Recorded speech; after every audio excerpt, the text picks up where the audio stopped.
I will be with you today, tomorrow, and day after tomorrow. And I'll be spending around total 12 hours with you. I hope that you will not be tired at the end of this 12 hours because it's a very intensive course. In Melbourne, we deliver over 12 weeks, and every week 4 hours. So it is, compared to that, it will be a little bit hard for you to grasp all these things of this difficult subject within a short period of time. So what I'll do, I will go through some housekeeping thing about this subject. You already know, but quickly I go through some of the concepts we need to know. And because I did not teach your engineering dynamics course that you did when you started this program at Kaplan, usually I teach that subject in Melbourne. So our students, those are coming from that subject to this subject, they already know what are the things they're expecting in this subject when they are doing this subject in the beginning. Okay? So as I was not involved with that subject delivery because my workload is too high. That's why long time ago I used to teach that subject in Hong Kong and Singapore as well, but I'm not teaching anymore. So very often it is difficult to know that the teacher actually covered all the required topics that you need in this subject. So often I will be referring to you to engineering dynamics course, and when I see that you are not responding very well or responding very slowly, I will also explain those difficult concepts so that I know you understand these things. Clear? So that is my plan. And so let's go to go through this. Now, unfortunately, I think this is not synchronized with the other side. I think these are two rooms considered, right? Do anyone know that how it synchronized? I think it will not be because the two machines separate. So, the most important thing is in Melbourne, I actually deliver it, I actually write on the board. Okay, so if I write on the board, it will take a little bit longer time because that's why I'll put most probably PowerPoint. I don't like PowerPoint because when I do, I go quickly, and many of you do not see how I started, from where I started, where I end. So when I do on the board, it is easy to see everyone. So this is why I do. But here, unfortunately, due to the time constraint, I need to go through this funny thing. So as you see, my contact details are here. Firoz.alam@rmit.edu. You can find me. Even if you forgot about the email address, you can search in the Google. You'll find me. Okay. I'm located in Melbourne. So in this subject, you already have in your course guide in the canvas, which I already updated.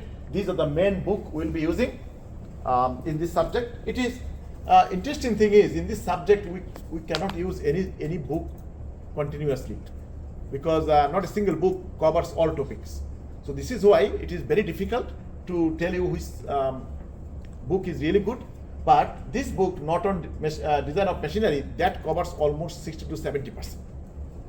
So that's why it is good. And then we also have a little bit of learning guides in Canvas. What we did, we split into multiple weeks, and also you can find a booklet like this one. It's the same thing. All are combined together. I saw one of the young men is already have that one. Okay, so it's a different shape, doesn't matter, but you can print it. Every one of you should have in your computer or in your desk. It's very important. Okay, so there are a couple of other books, but that is not as important. These are things we need to know. And then this is the book, The Design of Machinery. Any edition. It doesn't necessarily need to be the 6th edition. Any edition will do the job because there are very cosmetic change, and that change is so small. It is very difficult to even understand what the changes are. So any edition, the older edition, you can, because book company nowadays they make money. So they always say, we have a 6th edition or 7th edition or 8th edition, and you say, latest edition may be the best one, but not necessarily, because it's a fundamental science, so it is not changing overnight. Okay, so therefore, because engineering concept that was developed 100 years ago is still the same. Only the tools to accelerate it, that is the difference. That is the new technology is coming. But the fundamental things are exactly the same. So therefore, if you find any little bit older book but cheap, you don't hesitate to buy. It will do the job. Clear? So this book, as you see, there are different format you can find. Those who want to download the electronic book, you can download it from RMIT library. You can log into RMIT library and then you can download from there. I believe that they do not allow at a time the whole book to download. but you can download chapter by chapter or something like that. So these are things, and those who have a little bit of money, you can buy it. I think in Singapore maybe it will be cheaper than Australia. And these are the little bit of details about this book. In addition to that, that's the things I already showed you. This one, which I brought from Melbourne. Essentially, it is what we did. We scan it and we put it in a canvas. That's the only difference, nothing else. That book was written some time ago. Professor Alexander Subik, he was the main thing, because at the time he was the lecturer until 2008, and I was helping him. And after 2008, I took over the subject because he moved to more administrative job. So that's the things. But I remember with this subject from 2002, with this subject. In addition to that, the engineering dynamics. So, what is the objective of this subject? That's the most important thing. Any subject you do or any module you do, you need to know why we need to do it.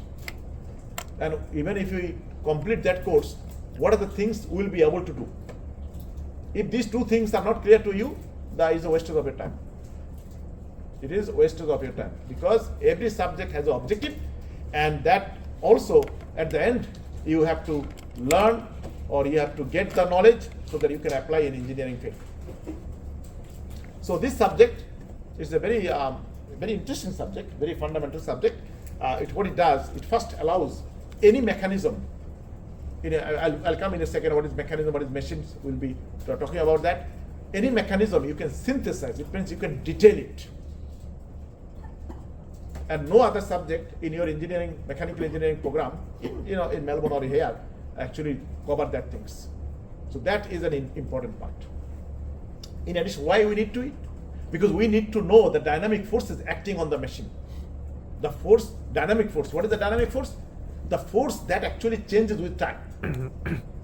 Not a static force. Because if it is a static force, then we'll be dealing with it with the solid mechanics.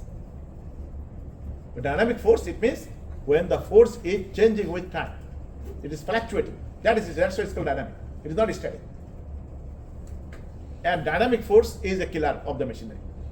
Every machinery's life depends on the dynamic force, how it's acting on it, and how you balance it.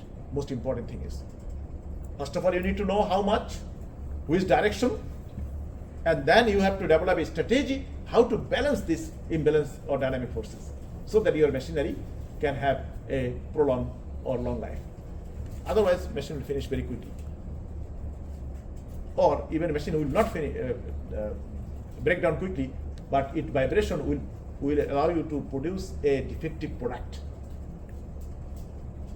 So these are the things you need to look at. And then, of course, one important thing is in the machinery's case, there is no magic button. There is no Aladdin lamp that which direction is our dynamic forces acting. Nobody can tell you. Until today, we have a great challenge with it. Because until and unless you know which direction, you cannot put an opposite direction equivalent force to balance it. Clear to everyone? And this is why we have a dilemma. This is why we have a problem. We have to start from scratch. Systematically, we have to find first displacement. Then we have to divide it by the time of the displacement, we get the velocity. And that velocity divided by the time, then we get acceleration.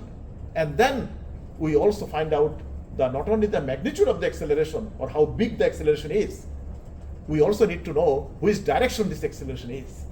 And then we apply the Newton's second law of motion, reverse engineering way.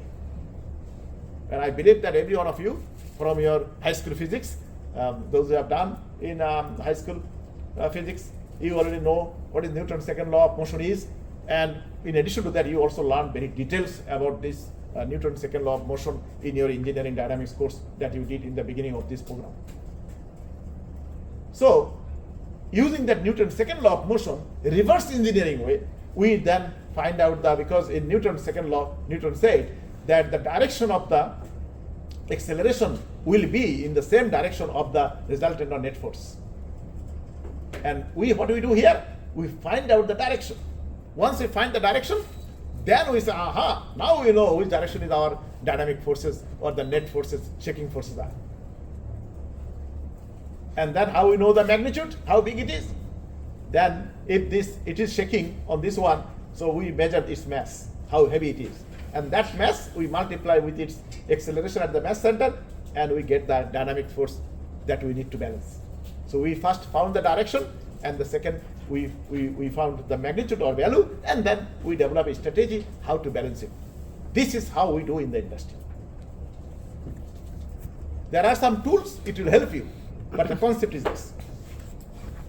As we do not know which direction is our dynamic forces are acting, therefore we have to, unfortunately, start from the very beginning. So what do you do in the industry?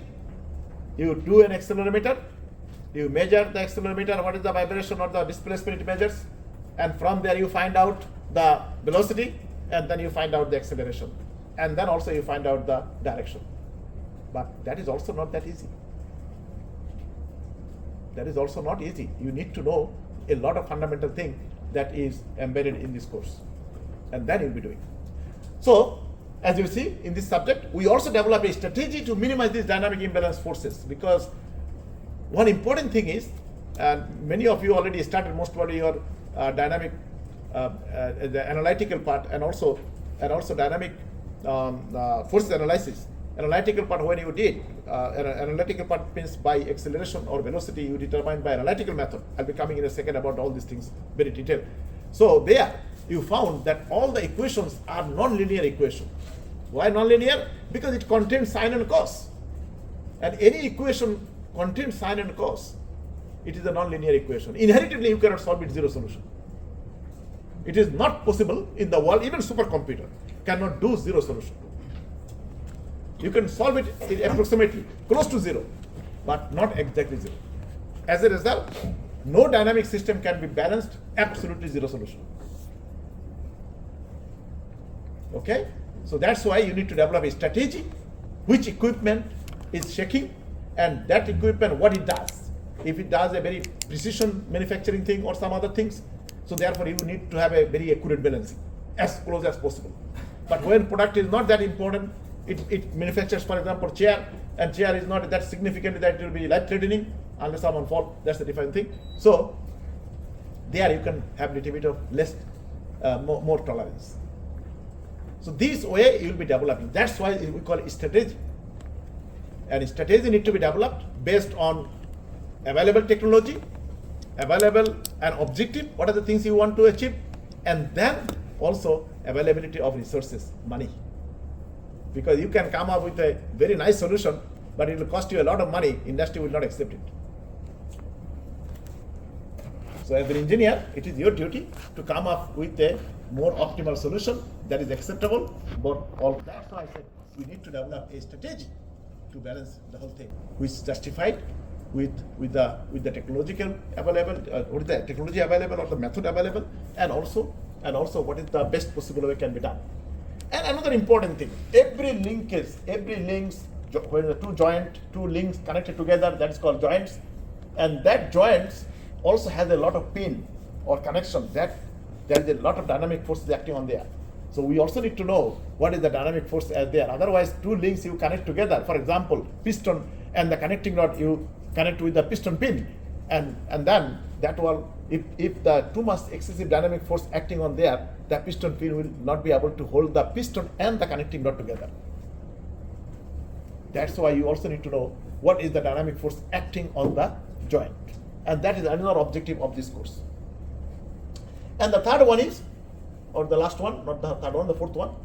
So that this one is that we need to look at two types of balancing system we'll be looking at. One is a rotating mass balancing, one is a reciprocating mass balancing.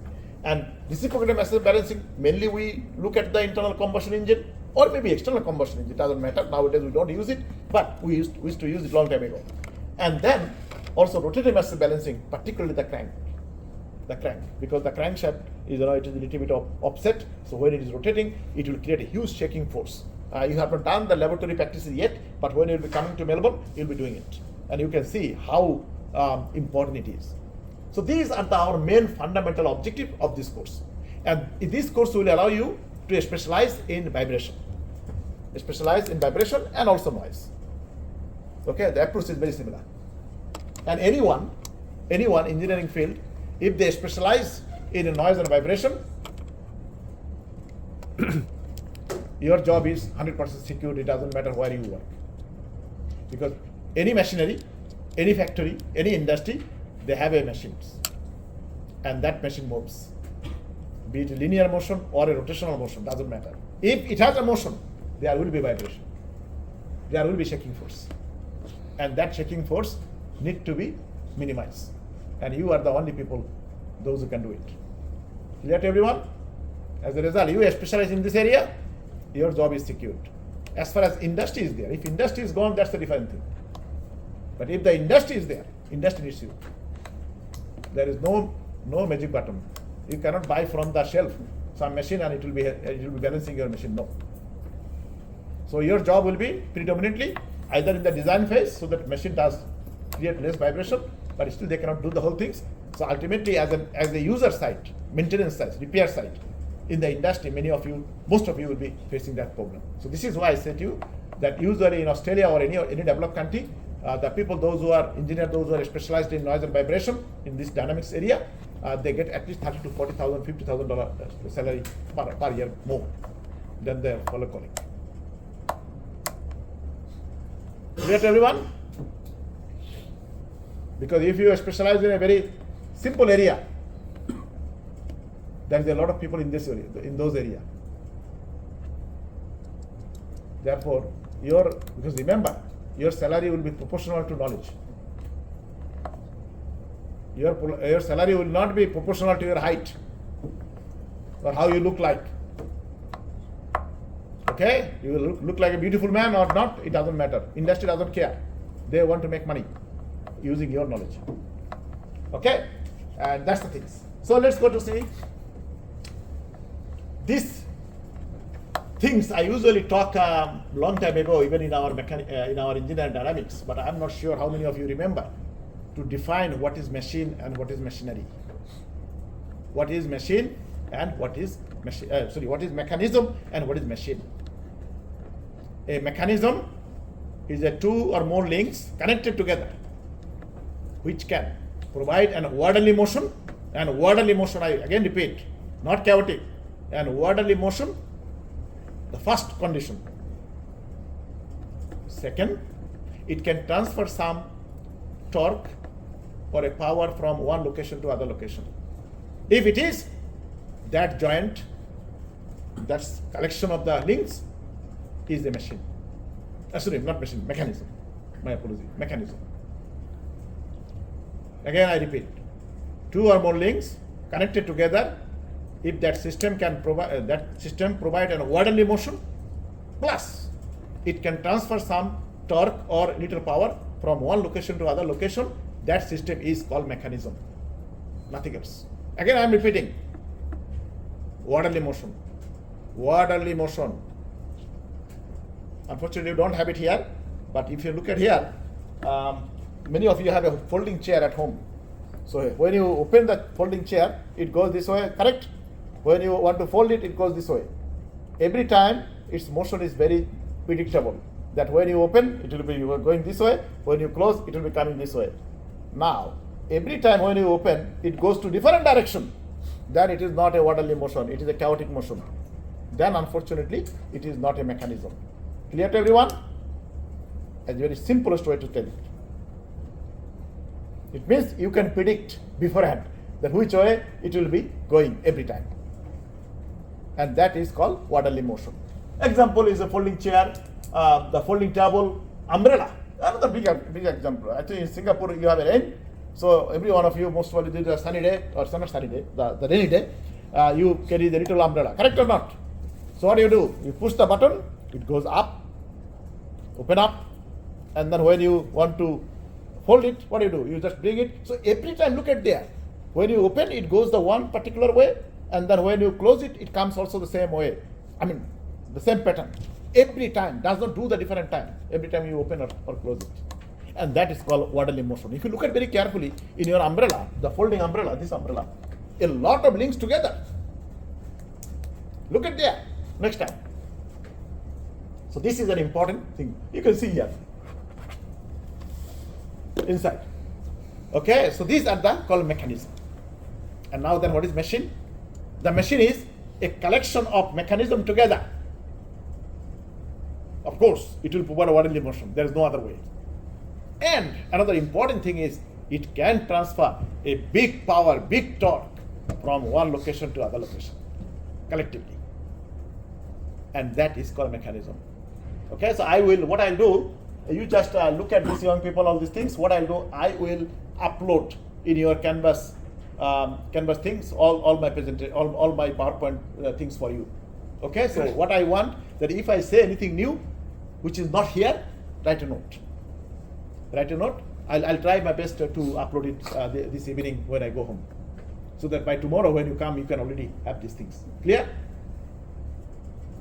Because I did for you, not for me. I already know everything is in my head.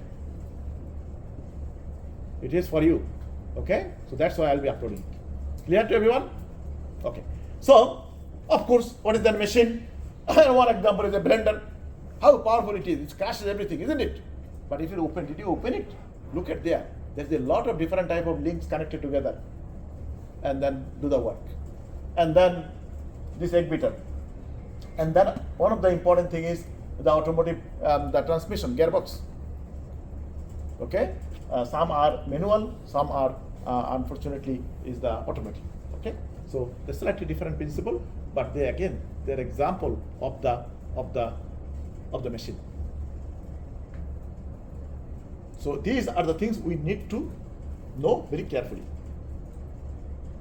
Because you learn this subject, first of all you need to know objective, why we need to do it this subject, what are the things we'll be doing, what are the things we'll be able to do it at the end. And second thing is, most importantly, that what is mechanism? If one of your friends from business or management, Singapore Management University asking you, hey, you are doing engineering all the time, you are talking about mechanism, machines, can you tell me what is it? And if you cannot tell it, it will be disgrace as an engineering student, and particularly mechanical. Because this is why I want every one of you, it is not a mathematical formula that you forget. It is the fundamental thing you need to remember. And now let's go to see a few other things. These are a couple of joint, the symbol, all of you are now familiar with. That sort of joint we call revolt. It is a pure rotational motion. You can see it here. That is a pure sliding. It actually have a pure translational motion. We'll be talking about that things. It's called prismatic things. And this one, very interesting one. Very interesting one. Look at there. It rolls on the here, and also it slides at the same time on the contact point. It means it slips.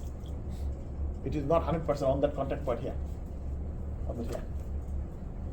So at the same time, two motion happens. One is the rotational motion at the contact point. Both of the cam or gear is rotating, and at the same time, at this contact point, there is a little slip occur. And that's why it is a very complex system, and it is we call rolling and sliding at the same time. And usually symbol with the difference between no slips occur is that it will be either horizontally or vertically, absolutely. But if you see there's a little bit of angle, 75-degree angle, then it actually signifies that it has a rolling and sliding every time at the same time. So when you see in the book, you have to understand it. Clear? And in this case, it rolls. This one also rolls. Same thing, but at the contact point here, no slips occur. So it's only one type motion here,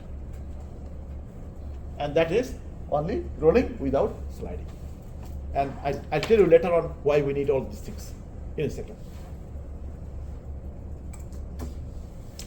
Now we have a little coming from these particular things. I defined what is called primary or full joint and the secondary or half joint. Look at here very carefully. It represents a slider or a piston if you look at the side view. If you look at the side view, it looks like a rectangular thing. So it is a piston. So now this piston is sliding on the cylinder wall. And the contact point here, there is a one type of motion. Our slider is moving and the cylinder wall is fixed. So in relation to cylinder wall, our piston is moving either to the right or to the left. At the contact point here, they have only one type of motion, and that motion is of course translational, rectilinear translational motion. I'll be coming out to all these things because you're supposed to be knowing all these things from your engineering dynamics, because that's what we teach in Melbourne and some other areas. So that's why it is called primary. This particular contact point between the piston and the cylinder wall here, enter area, we call primary or secondary joint. Only one motion happens at any given time. That is the translational motion. Clear to everyone? And now look at here very carefully. Our second case. It is also a slider, a prismatic slider. Now when it slides, look at here, it can slide the contact point here, the contact point here, but at the same time, this slider can tilt in relation to this point, like that, isn't it? So it slides exactly like this slider, and at the same time, because of the contact point is a very narrow, unstable point, so what it can does like that. Look at my hand in relation to the contact point. So it can have translational motion, straight line translational or rectilinear translational motion, plus at the same time, at the same contact point, it can have a rotational motion. Hence, we call it two different types of motion at the same contact point is happening. One is the translational motion, another one is a rotational motion in relation to that. And therefore, that type of joint, we call it, although it is not a fixed holding in, but still it is joint because it allows you. So that sort of joint we call half joint or secondary joint. Half joint or secondary joint. I need that definition to explain all these things to you, because in the next things I'll be coming to that application of that. So remember, primary joint is at the contact point. In relation to the contact point, only one type of motion. That is a rotational motion or a translational motion, it doesn't matter. Only one type. And the secondary or a half joint is in relation to contact point, two motion at the same time happens. One is translational motion, another one tilting motion. Clear to everyone? In relation to that point. And if you understand these things, you are significantly ahead. Clear to everyone? And now let's go to see why I told you the primary. Remember, primary joint, or sometimes we call full joint, at the contact point, only one type of motion happens. Secondary joint or half joint, at the contact point, we have two motions. That's why it's called secondary or half joint. And now we are coming to a beautiful understanding, mathematical relationship of a degree of freedom, because this mathematically, now one thing I said to you a few minutes ago about the mechanism. I said two or more links connected together that can provide an orderly motion and also can transfer a little power, a little torque from one location to other location. That is a mechanism that we said in word. But can we say in mathematically also with the mathematical equation? And that is coming here. That's what I said to you. It is something to understand. And this equation will show you mathematically, is it a mechanism or not? Clear to everyone? Now we engineer need to know two languages. Remember every time. One is the technical language, another one is a technical language to tell simple way to other people, those who are not understanding the technical thing. Clear to everyone? If you cannot do it, it will be disgrace. It means you are not a good communicator. And never say that you are not an engineer, that's why you don't understand it. No, that is not the main thing. An engineer needs to explain simple way to other people so that people can understand. Of course, not in depth, but the basic concept. And that's the things coming here. So, the two scientists, Grobler and Kurzbeck, the two scientists, I think one is German, one is Russian. Although at the moment, unfortunately, the Western world, they're fighting against themselves and against Russia, but that's a different thing. So, if you look at here, these two scientists, they came up almost a similar mathematical expression. So to make them happy, so the formula we scientists always call them together. Gruebler-Kurzbach formula. What is this? It's called degree of freedom, DOF, equals 3 times n minus 1. This equation is not the same way written in the book. Your book is different way written. I wrote it exactly the way I learned in 1985. Many of you are not even born at that time. Because my visual memory or what's called photogenic memory is very sharp, so I remember most of my formula that I did in my undergraduate course. So I wrote exactly the same way so that this formula is easy to remember than the other formula which you have in the book. So 3 times n minus 1, I'll be coming in a second. What is that? Minus 2p1 minus p2. And n is the number of links. P1 is the number of primary joint. Remember primary joint? I explained to you a few seconds ago that at any contact point where we have only one motion, that is our primary joint. Remember primary or full joint. So that is our P1. And number 2 is a formula's number. And P2 is the secondary or half joint. Remember at any contact point there are 2 types of motion at the same time happens. So if we put, so now when we have the number n, when we have a P1, P2, we already count in the system, and then we put in the formula, if our DOF is bigger than 0. Bigger than 0, it means it has some value, not negative. Clear to everyone? It means if bigger than 0, that means there will be some value. It is, we call it as a positive. And then we can consider it is a mechanism. If the DOF is not 0, bigger than 0. It can be 2, it can be 1, it can be 5, it can be 20, it can be 1 million, doesn't matter. It is bigger than 0. That's the most important thing. We call it mechanism. We'll be looking at in a second couple of examples. And then, if we find DOF is 0, it can happen. You put all the value, primary joint, number of primary joint, number of secondary joint, number of links, you put in this beautiful formula, and then you found, unfortunately, it becomes only 0. And if it is 0, then it is not a mechanism. It is not a mechanism. If the DOF equals 0, it is not a mechanism. What it means? It means even it can move, but it cannot provide an orderly motion. Remember how many times I stress on orderly motion? How many times I stressed on this word? Something moving does not necessarily mean it is a mechanism. Because the first condition is it needs to provide a systematic or orderly motion. That is the most important thing. And our mathematical relationship will tell you exactly what is going on. But interpretation, I already mentioned before in our definition. And then, so it is not a mechanism. If DOF equals 0, then what is it? It is a structure. It is a structure. Its fate needs to be determined by the solid mechanics principle. Its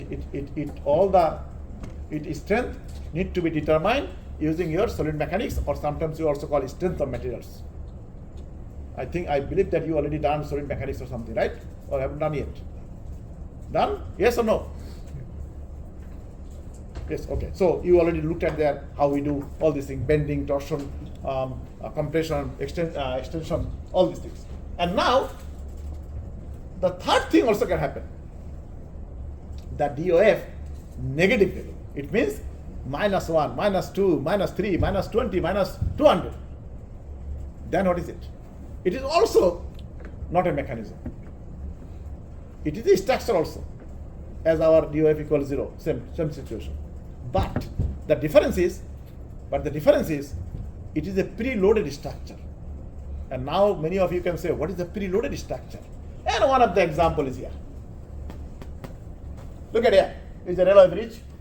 You can clearly see it's a frame structure. And your solid mechanics, you already found how to calculate how the load is distributed, everything. So this arch is holding this. This is our main pylon.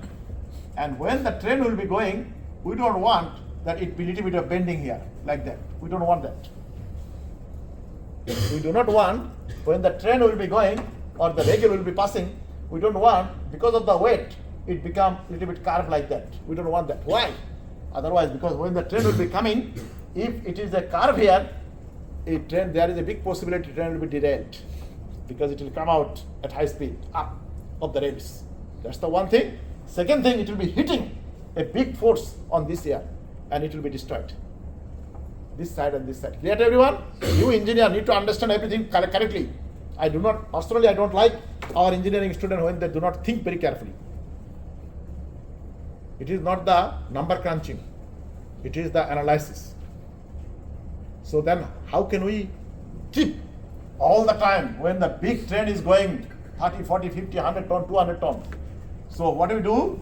We try to put a little bit of stress on this side with this arch, so that even with it mass, the mg which is pulling down, plus the extra mass when it be going down, with all these things, still these things will be more or less horizontal in the surface, and that is called preloaded structure.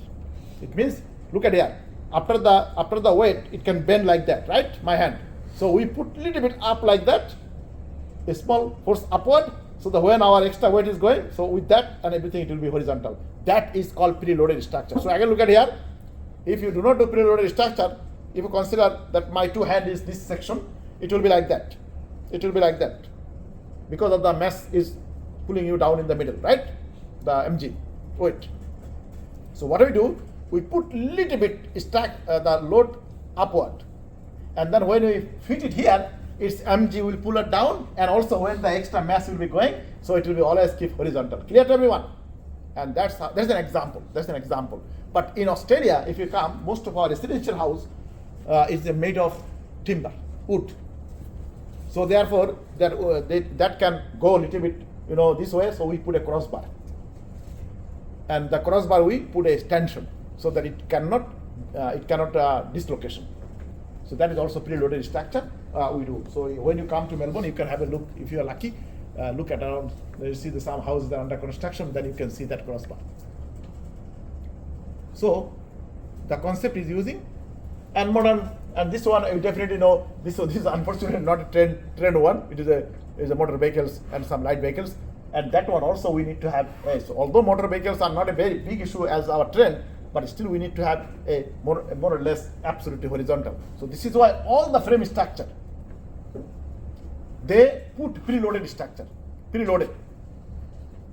That's our main purpose we do. And that is the preloaded structure where our DOF is coming negative value. It means less than 0. Less than 0, it means it can be minus 1, 2, 3, 4, minus 1.1 or any value, which is the minus in front of it. Clear to everyone? And this is how we do. So first I explained to you that what is the mechanism, physical meaning, and mathematically we can also show it. So now what we will do, it is our duty, whenever we see any mechanism looks like a mechanism, for example, you are not 100% sure that it is a mechanism or not yet, whether it provides orderly motion or not. You cannot determine. Then you bring this beautiful formula. And after putting this formula, if you find that it is a mechanism, of course, then we need to use our dynamics, all the knowledge that we need in this subject. If we see that it is not a mechanism, then we say thank you. It is not the knowledge from this subject we can solve it. We have to go to, we need to apply knowledge from other subject. Clear to everyone?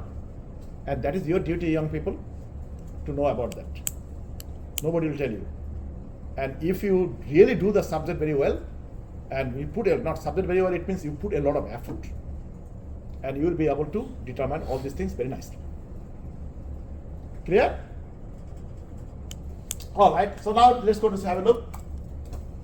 This example you also have. Unfortunately, your book, I think there is a little mistake. The person who actually redraw it, that link and this link connected together, but they forgot about the link to put. So that's why a little bit of error in your Canvas document. You'll be a little bit careful on that. So now have a look. Anyone can tell me how many links we have in this mechanism? Before I ask you that question, links, it means any moving parts, they are linked. Simple way. But in addition to that, we also have a immovable parts. It means not moving parts. And what is that? For example, look at here. This board. This board, I think there's another one inside here. What is that? Yeah. Look at here. It is moving. You can see maybe on the other side. I'm not sure how many of you can see. Yes, you can see it. Look at here. It is moving, right?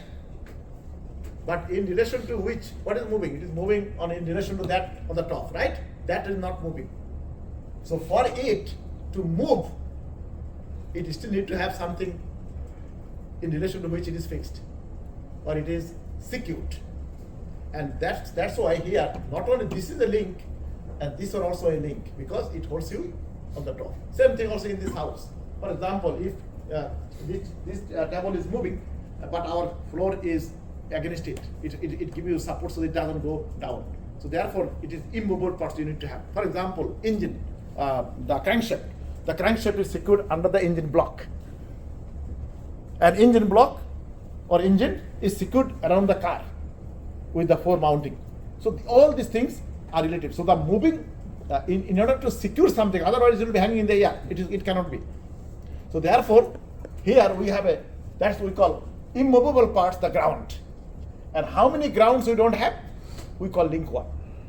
We call link one. We start from the ground first. So link one, ground here another link, ground here another link, and then cylinder wall here also another link. So all ground, how many doesn't matter, they are number one. Okay, for us, it is the immovable parts or immovable link, and it is the number one. And now, let's go to count. This one is the link 2, this one you can say link 3, this one is the link 4, it doesn't matter which way. And this triangular shape is the link 5, and this one is the link 6, this one is link 7, and then our slider is 8. So our n equals 8, including 7 moving parts, 1 unmoving parts. And unmoving part is here, here, here, and the cylinder wall. Clear to everyone? So how many we have? 8. Again, 7 moving, because our link 2, link 3, link 4, link 5, link 6, link 7, and our slider 8 all are moving. Our ground doesn't move. So that's why moving and immoving together, our total 8 links we have. So our n equals 8. And now you can look at here in this mechanism. I should not call mechanism yet because we don't know it. We want to find it. So now, how many primary joint we have or secondary joint we have? Okay, I help you a little bit. For example, look at here. This is the ground and this is the link 2. So in relation to ground, here is the joint. In relation to it moves like that. Correct or not? So therefore, here you can consider one primary, because one type of motion it has. It doesn't have a 2 type. So therefore, this can be considered one primary joint. And here, link 2 and link 3. Look at here, link 3. In relation to that, this only one type of motion it has. So therefore, link this point also another primary joint. And then here another primary joint. We'll come to that point in a second. And here, link 5 and link 6, another primary joint. Link 6 and the ground, another primary joint. Link 5 and the 7, here, another primary joint. And our number 7 and with 8, another primary joint. And most importantly, we learn today that our slider slides on the cylinder wall. It can have only one type of motion, remember? So therefore, the slider and the contact point here also a primary joint. We discuss it. So how many we found? 1, 2, 3, 4, 5, 6, 7, 8. But we missed one. That is here. Anyone can tell me how many joints we have here? Because we have 3 links. Link 3, link 4, and link 5. How many joints we have here? 3 and 5, 1, 3 and 4, 1, and 4 and 5, 1. Like or something else? So I help you a little bit. Now I hope that I have multiple pen here. Only one has. Okay. Usually when I come from Melbourne, I always carry some pen as well. So I hope I have some. Oh, I have some. Because whenever I go somewhere, the customs people ask me, why you all these things carry? I said, that is my business.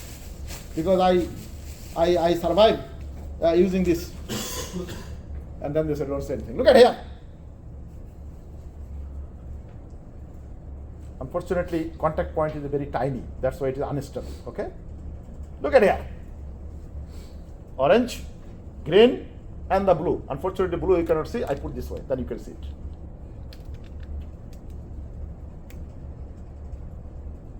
And now have a look. You are looking at here, not at the bottom. Okay? Because unstable. Okay, that's. I put it this way. So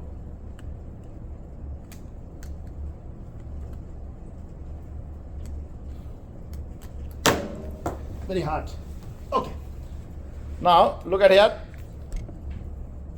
Look at here. My green pen is in the middle. Does orange pen has any connection with the green pen? No. Because orange pen has a connection with only blue pen. Correct or not? Have a look. Every one of you can see. And our green pen has a connection only with the blue pen. Does our green pen has a connection with the orange pen? No, at all.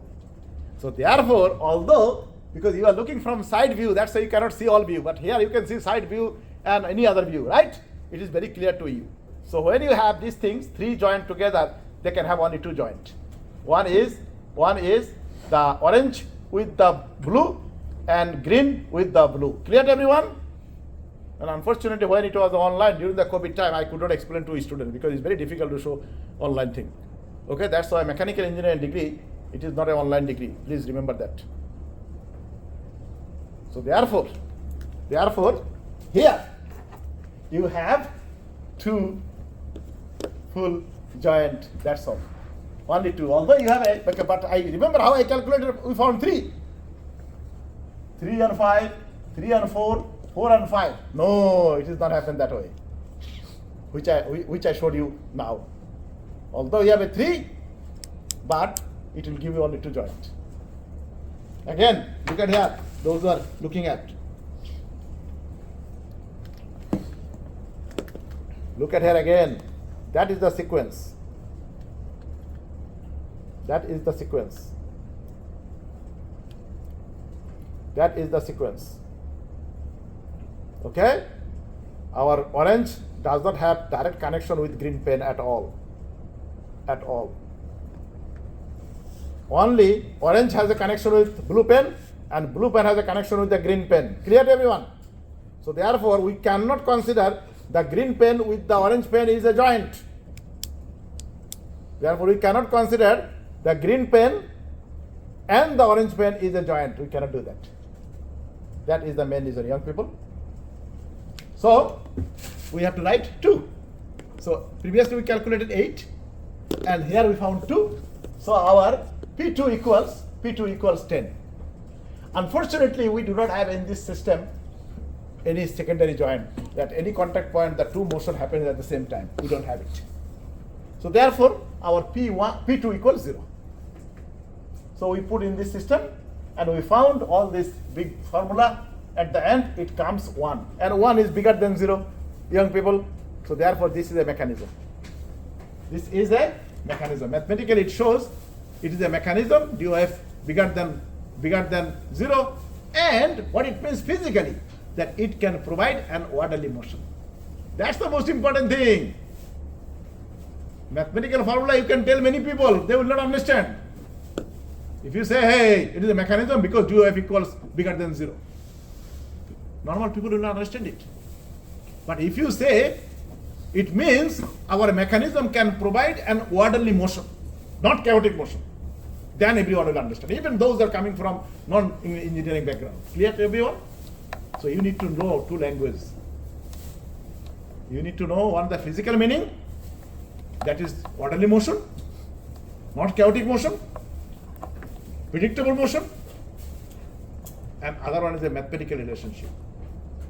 That's why I decided to spend a little bit of time on that, because it's a very simple thing to understand, but it has a lot of interesting information hidden. And the way I explain to you, if you try to understand every subject like that, you will be a super engineer. Super engineer, it means an engineer with knowledge. Engineer with knowledge, an engineer with knowledge, that's the person we need in our world. Engineer without knowledge, it will be disgrace for our engineering profession and also other people. Clear? Okay. Now, I did not tell you, although I am an academic, but I am a professional engineer. I am the fellow of the Institution of Engineers Australia, which is the highest academic way, and there is another identity I have. I am a chartered professional engineer. That's why I feel proud to tell my identity as an engineer, professional engineer, than as an identity of an academic or a university professor. That is my secondary identity. Primary identity, I am a professional engineer. Clear to everyone? I feel always proud that I am an engineer. All other things subsequent. Although in Western society, as you know, in the UK system particularly, professor is the highest achievement of an academic in the university. That's the different thing. I'm not talking about that things. Clear? But I feel proud because I am an engineer, professional engineer, and I want young people also to be proud as well with your knowledge, with your system. Okay? And you will be only proud when you understand it. That's the thing I want. Okay, so let's go to see another example. Now, we have a 4 hours long talk. I know after if I continue 4 hours, some of you will fall in sleep. And you already by this time, some of you already still not fallen asleep yet, but it's about to. So when you want to have a little break, do you want to have a in between little break? Those who fall in sleep can have a quickly grab a tea or coffee, and then in Singapore I think tea coffee is not that expensive. Is it expensive or not? How much? How much it costs? Hey. Is it $2, $3, $4, $10? How much? Depends on places. Okay. But average. Okay. Okay. Now, when you come to Singapore, Melbourne, you have to be very careful. A coffee less than $5 or $4.80 or $4.8, you cannot find anything. So you need to budget a little bit more. So even our students, when I say have a coffee or tea, and it is a little bit, for some of them it's hard because they don't have enough money. So here at least you have, it is not that expensive. So when our break will come, every one of you have it so that you don't fall asleep. Okay, that's the whole my purpose. And I also saw a very ingenious way having coffee here, that some of you bring a little polythene bag and the coffee is hanging there, and then you have a straw and you're drinking as well. That also very ingenious way. In Australia we don't do it because it can easily fall and people can be burnt. So occupational health and safety problem, so they don't allow. But here you can do it. That's another interesting thing, but you can have it. Now, so when you want to have a break, young people, you want one break or you want 2 break? One break. When? Around 8 o'clock? Or, yeah? And then we can have around maybe 10-15 minutes. Okay, is it okay? You go quickly, grab tea and then come. All right, so at the moment, you tell me, because unfortunately I follow my Melbourne watch, and it is 3 hours we are ahead. So in Melbourne, after 1 hour, I'll be preparing to sleep. So if you see I am falling asleep, you wake me up. All right? And I came yesterday. Yesterday when I came to Melbourne, in Singapore, and when I went to the hotel, it is already midnight. Okay, midnight, Singapore time. Melbourne time it is 3 o'clock morning. So I told the taxi driver, I said, if you see when you take me from airport to the Carlton Hotel, you wake me up if I fall in sleep. He said, no problem, I'll wake you up. Okay, but luckily I did not. That's the most important thing. Okay, so let's go to see these particular things. Is it a mechanism or not? Because we need to, because if it is not a mechanism, it is nothing to do with our dynamics. We have to say, no, it is, because it is not a mechanism, why will be wasting our time? It should be gone somewhere else. Clear to everyone? Why we need to identify? Which area of our expertise, which I did not mention, but maybe I need to talk about that things I come. Now remember, in your engineering, mechanical engineering, it's a very, very robust, very powerful engineering. Why? Because mechanical engineers are required everywhere in the world. Because these people are useful for everything. Object is moving or object is not moving, everywhere. So therefore in mechanical engineering, very robust, very dynamic, although personally I'm not a mechanical engineer, but I'll be talking that things later. So, but it's very strong. So what happened, the mechanical engineering program or the whole entire knowledge of the mechanical engineering concept are based on 4 fundamental area of knowledge. 4 fundamental, again I'm talking, we call 4 pillars or 4 foundations. One is thermodynamics, that deals with the heat. How deals with the heat? It means heating and cooling. How effectively you can take the heat or you pull the heat. For example, in this room, what the heat is doing? We are extracting the heat. How we are extracting the heat? We are injecting the cool air and the hot air we are taking out. Clear to everyone? Because heat cannot be taken in the pocket. It needs to come with something. So the air we are using in our case. Clear to everyone? In winter country, they use either this air heater or they use hot water. So water carries the heat to inject the room so that people are not frozen. So that's the thermodynamics one. Second one is dynamics, this subject. You did, it's a sister subject in your initial, when you started, and now you're doing this one. And then the third one is solid mechanics or strength of materials. So solid mechanics based on predominantly one formula, one principle, that's the Robert Hooke's law. And dynamics that you do, it predominantly depends on only one formula, one principle, that is Newton's second law of motion or partially first law of motion. And then if you come back to fourth one is the fluid mechanics. Fluid mechanics, fluid at rest is a fluid statics, fluid is moving is a fluid dynamics. Clear to everyone? And predominantly the 2 principles whole fluid mechanics is based on. One is total energy equation, and total energy equation you are taking the Bernoulli's equation. And the other equation or other principle we call conservation of mass or continuity equation. These are the 4 pillars of your mechanical engineering program. And now imagine you have only 4 pillars. This chair has a 4 leg. If one leg is broken, not very strong, what will happen? You sit down, you'll be falling apart. So your mechanical engineering program, young people, you need to know both thermodynamics, fluid mechanics, solid mechanics, and dynamics. If you do not know this and you cannot combine the knowledge of these 4 together, your engineering, mechanical engineering is a very weak. It can fall. Clear?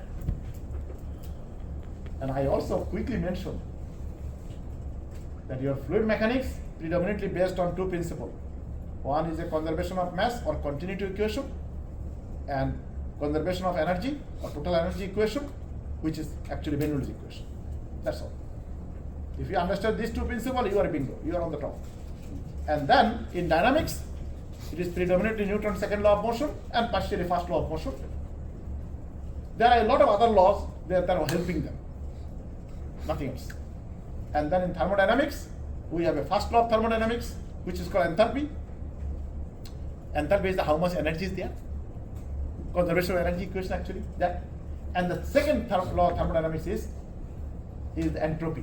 It means how much heat you qualitatively take out and how much heat you can put that things there. How effectively you can do. The chaotic motion.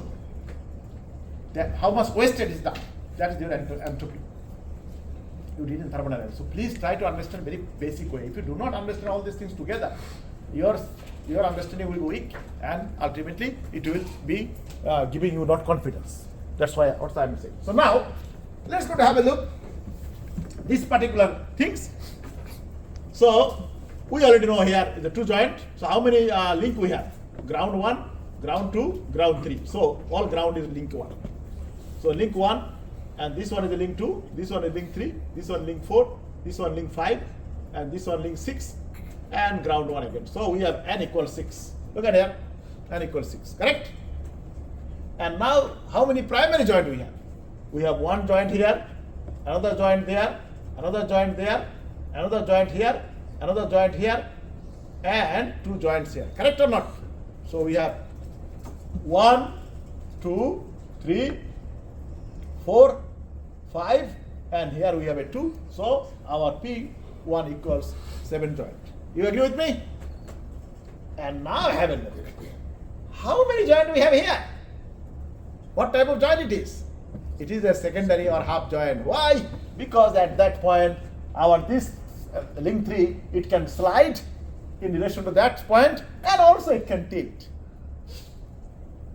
You see, young people, I did not tell you lie.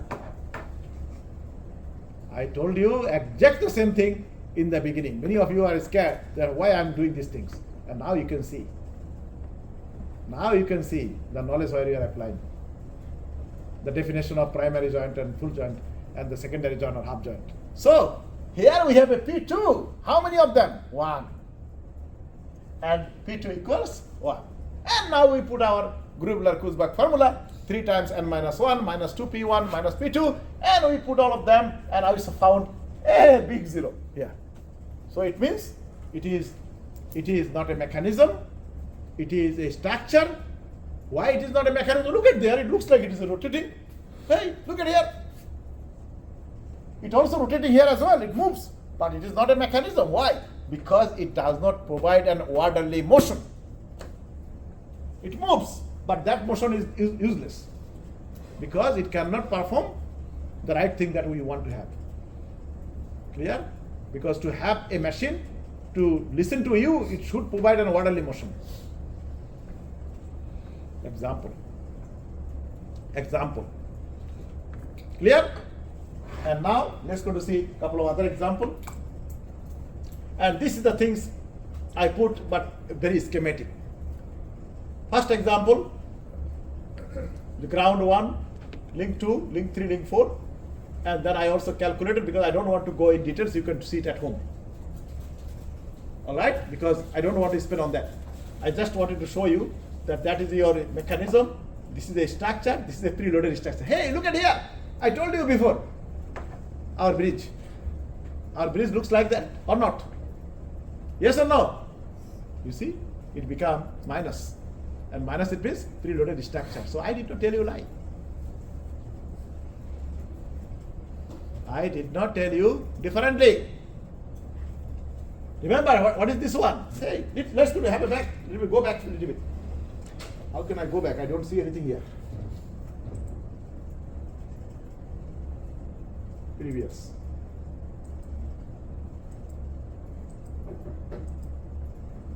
Look at here. It is this one or this one. You see? Of course, I put a schematic. That's all. I did not show the whole things. Just I make this is the one link. This is another link. That's all. Arch. Okay. And now, one second. Make a previously because we did not finish yet.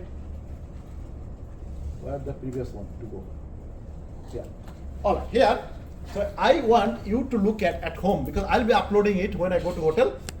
I'll be uploading it in Canvas. Okay. So even if today you cannot see it, tomorrow morning when you wake up, you look at in your canvas. You know the canvas where I'll be putting in canvas your subject. When you log into RMIT website, there will be course review workshop. There is a heading, and on that heading you click. Clear? And then you will find our this today's things there, and then tomorrow's thing I'll be putting, and the other things I'll be putting before I go to Melbourne. Otherwise, when I go to Melbourne, I'll forget. So that every one of you have it. Okay, so again, same thing. And remember I told you, this is the preloaded. Remember here we have a 2 joint. Hey young people, look at here. 3 links coming. At that point will be 2 joint, not 3 joint. Here 2 joint, here 2 joint, here 2 joint. Clear? Because we did it before. 3 links can give only 2 joints, not more than 2 joints. So it is a preloaded structure we use on the side of the house. We put a crossbar so that it does not bend or does not dislocate. Clear? Example. And now I want you at home, give it a go, because this one we already know it is not a mechanism, and you can try this one, you can try this one, you can try this one, and also why not you check your assignment? You are doing 6-bar linkage mechanism and assignment, correct or not? Did you check it is a mechanism? Did you check with the degree of freedom DOF it is a mechanism or not? Maybe you are wasting your time. Maybe you are wasting your time. That it is maybe not a mechanism. Then we say, hey, thank you, goodbye. We don't need to we do not need to do the assignment. So, using the DOF, you will be checking. If I am in your position, I will be checking it immediately. If I am, when I was a student like you, I did these things. Always I check. As per principle, everything is doing correctly or not. So you check it. Alright? So that's the one. And plus this one, and this one. You'll tell me tomorrow at date for tomorrow, the Professor Firoz, this one we already know. It is a structure. Remember that? We did it a few minutes ago. So this one and this one and this one, D. These 3 you'll be telling me. Okay? You'll be putting your DOF, identify primary joint, identify secondary joint, and number of links, and P1 and P2. In your book, it is written complicated formula, the DOF. I don't want that. And one of the important thing is, if you can understand very simple way, easy way, you will remember also for a long time. You'll never forget it. But if you understand very complex way, not clear to you, you will forget very quickly. And this is why I try my best every concept to explain to you today, tomorrow, day after tomorrow. I'll be doing as I understand that student-friendly way to understand. Okay. All right. Now, any question so far? Is it clear to everyone? Does it make sense? What are the things we are talking? Okay. So now we are coming a little bit more serious thing. In our dynamics, in our mechanics of machines course, we are dealing with mechanism. And our mechanism, we have links. All links are rigid body. Why rigid body? I'm not sure how many of you remember. In your engineering dynamics, when you did in first courses that when you started, and also in this course, we made a fundamental assumption. Anyone can tell me what is our assumption in this subject is? Any idea?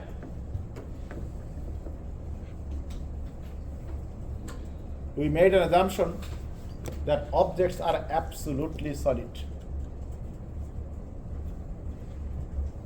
Remember that very, very clearly. We made the assumption in dynamics, objects are absolutely solid. And now the question is, object is absolutely solid. So what? So what? Does it any good thing for us? That assumption or not? It is huge. Why? If the object is absolutely solid, it means it cannot break. It cannot bend. or twist, sorry, bend is this way, twist, it cannot twist, it cannot bend, it cannot extend, it cannot compress. Clear to everyone? So if a object absolutely solid, it cannot bend, it cannot twist, it cannot extend, it cannot compress, and if we apply force on it or we apply moment on it, then what it can do? It can do two things.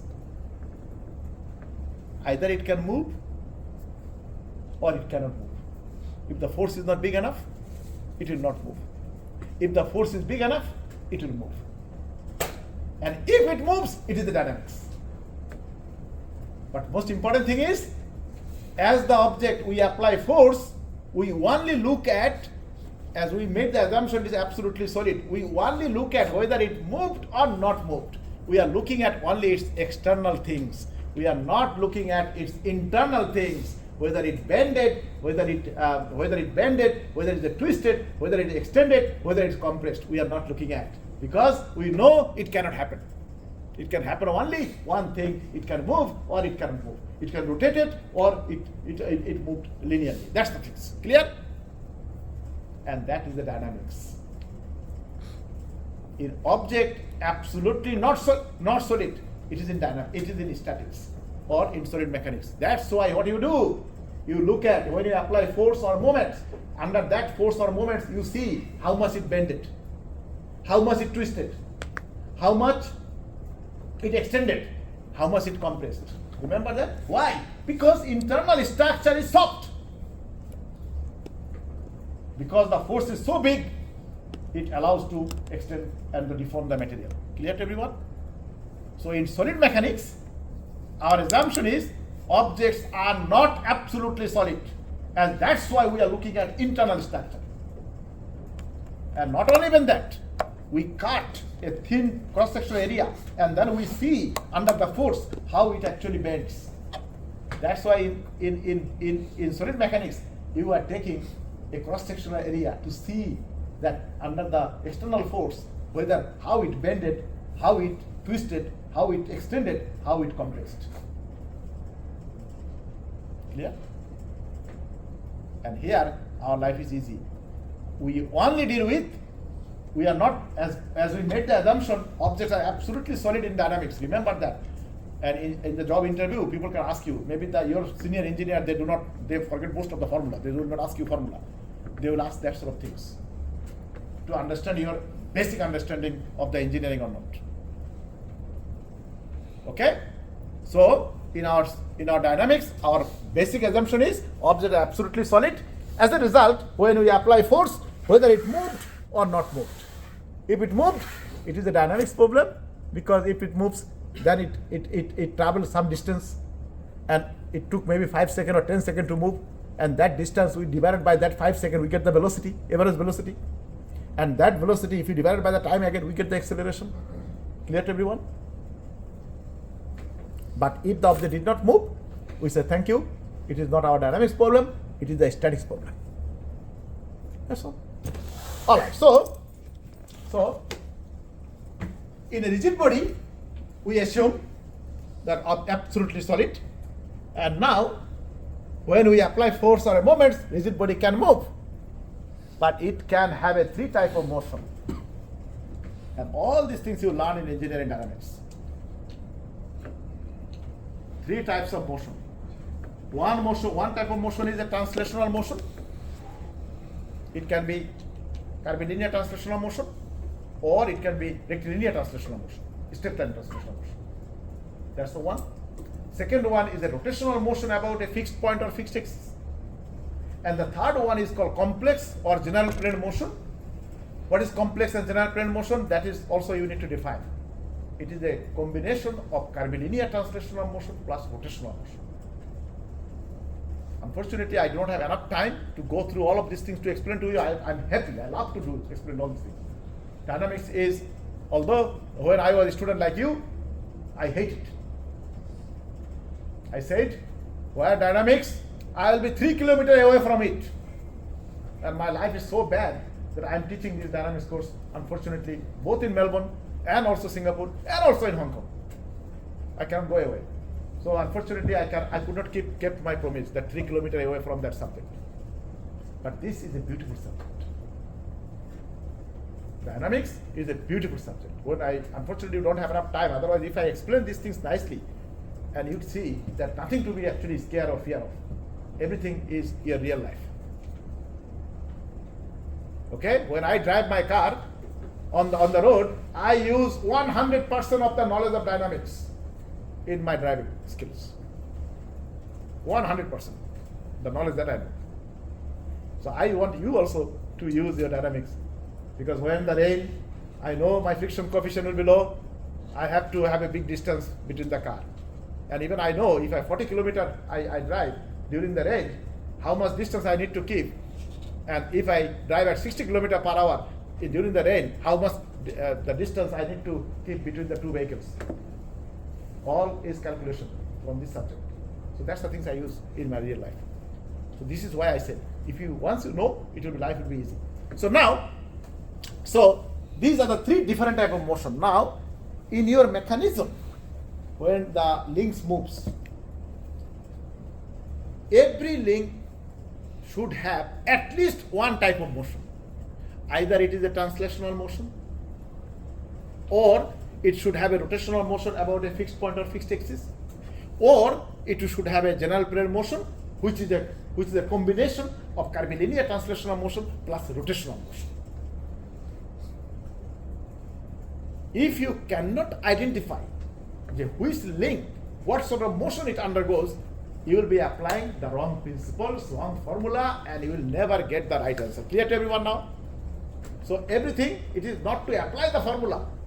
It is the identification of the links that which one of the 3 motion is going. Every link should have at least one. Either first one, either second one, either third one. First one is the red color one, second one is the blue color one, and the third one is the magenta color or purple color one. Clear to everyone? And that's why I put a different color. I could actually put all black, because I wanted to draw your attention on the point. Okay? And you had a significant part of it in your engineering dynamics course that you did there, because there we spend a lot of time. Students usually learn there. Unfortunately, I do not have enough time. Otherwise, because I need to go through your 3 important part that my plan is to go through today, tomorrow, and day after tomorrow. Otherwise, I will also not feel very comfortable when I will go back. I want that thing. So this is why but I will explain as much as I can on the way. So these are the 3 important. Now look at here very carefully. General plane motion or complex motion, that is not the definition. Definition is here. What is it? That is the important. Engineer, I don't like vague word. For example, if you ask someone, what is say electricity? Oh, electricity is coming here, the light is coming, or we are using it. What is electricity? Some people say, it is one kind of power. One kind of something. That is not a definition. Definition of electricity is a directional movement of electrons. If a directional, not chaotic, again orderly. If one electron is going this way, free electron, another electron is going that way, that is a chaotic motion. It is not an electricity, it is not, because it is a flow of electron. So therefore I say directional motion of a electron is called electricity. That is my definition, as I understand it. Because if one electron is going, it's a free electron. If one electron is going this way, another electron going in the opposite direction, it will be chaotic motion. Unorderly motion. Unorderly motion cannot be electron. The flow cannot be, because your electron need to flow. That is the electricity. Okay? So same thing. I want every one of you the real definition. Alright. So now let's go to see. This is your assignment, correct or not? It is a sewing machine, this one. Many of you have at home mechanical one with a pedal, but now nobody is using pedal because we are now sophisticated people. So we are using all electric one, right? I think all of you. I think at least in my house we have a 3 because my wife all the time buys. So now look at here. In this mechanism, we have a OA, we have ABCA, link 3, we have a BE, link 4, and then we have a CD connecting rod, which is link 5, and then we have a slider D. This one is link 6, and of course ground 1 here, ground here, ground here, and all these things. Okay, so we have a 5 moving links, one ground links, right? So we need to identify which one is going which link motion. So you can clearly see. I think the next graph will be better. Yeah, that you are doing in your assignment. You did a position analysis. Why we wanted to have it? Look at here. Our link OA rotating 360 degree because it is rotating anti-clockwise. That's why 360 degree in relation to point O. So it is a pure rotational motion about a fixed point O. Our link 2 has a pure rotational motion about a fixed point O. Now remember here, go back. Look at here, the way I explain, the way I have written in English, that is important. If you look in the book, unfortunately they did not write that way. Look at here, rotational motion about a fixed point or fixed axis. I do not like those who say rotational motion, then it is undefined. Rotational motion, you need to tell it is about a fixed point or a fixed axis. What is fixed axis? Like look at here. If the axis is going this way and my pen is rotating, that is in rotation in relation to fixed axis. Clear to everyone? But if it is here like a pendulum and it is rotating, I am holding here, that is the point, and it is rotating like that. That is the rotating in relation to fixed point here. Clear to everyone? You see? If you say only rotational motion, it is undefined. You need to say clearly. And that's the engineer should do. And our engineering student, you also need to do. Okay? Because all of you are 3/4 engineer already. Very soon you will be full engineer, isn't it? How many subjects left? Not a lot. So, and then you come back to our BE. Our BE is link 4. Our BE also rotating in relation to E. Look at here, it goes, but unfortunately it doesn't go 360 and then it comes back. It goes partially rotational motion about a fixed point E. So it is also a rotational motion about a fixed point. Although it doesn't rotate 360 degree, but it rotates partially. And now come back to our D. Our D either going to the right, depending on the position of our OA, where it is, either it goes to the right or goes to the left. But if you look at very carefully, its motion is a straight line motion. Can you see that? And that's why it is a rectilinear translational motion. What is it? Let's go to have a look. Hey young people, look at there what I wrote.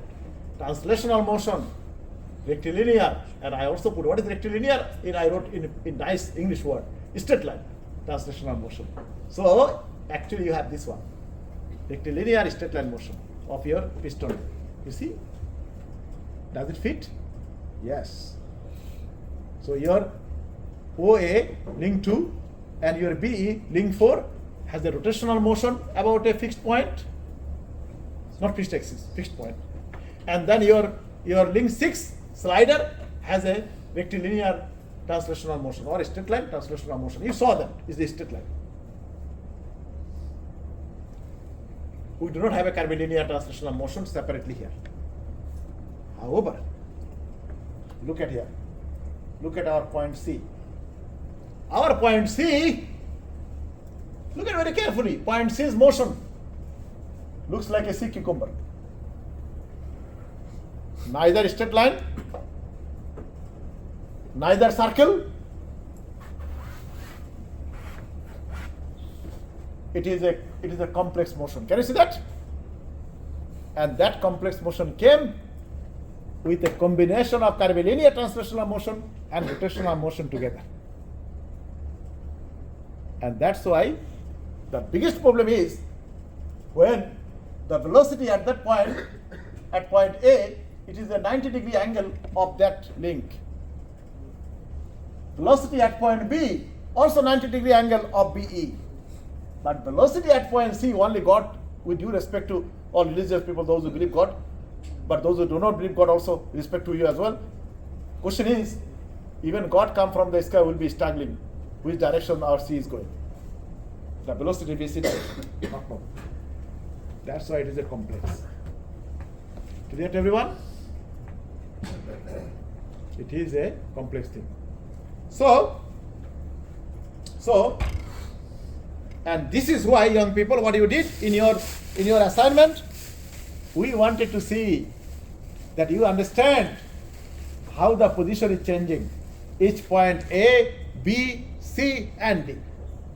So that you can understand that which particular link has, because our link 3 purely undergoes very complex motion. Why?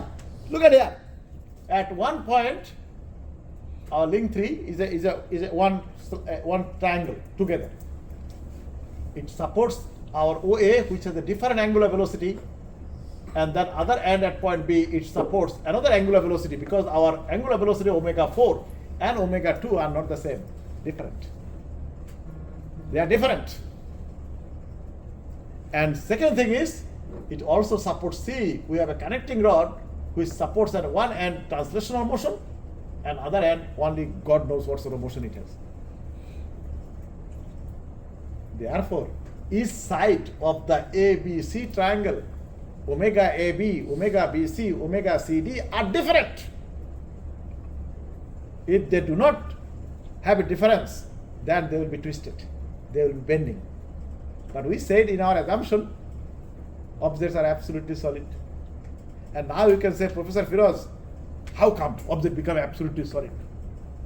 And that's why what we do in our solid mechanics, when you apply force, what you do? Based on that, you determine minimum diameter, minimum dimension, isn't it? And then what do you also do? You apply a safety factor of 25 minimum. That is when not life-threatening. It means you manufacture something, using that people will not die. That you apply only 25%. Clear to everyone? But if people can die potentially, then you apply at least 3 times. Not 25%, 300%.